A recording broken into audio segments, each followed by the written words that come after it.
روان بابا خلينا نتزوج. لا انا ما قلت اذا واحد يتزوج عشان شان وحده بس عمي يتزوج. ترى عمي يتزوج اكيد. عم احمد ما متزوج يتزوج.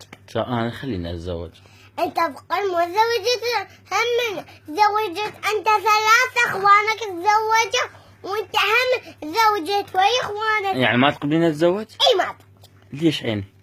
ترى هذا حلاني. اخوات ما تزوجت عندي، حتى ابوي ما تزوج عندي. مريم ما تطلق غير راجلها. انا عندي هذا موقفي. هذا موقفك انتي. انت تحافظ على مريتك ما تطلق.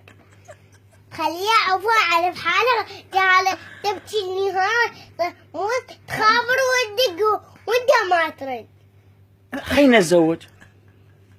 راسك على كل شيء. والله عوف انه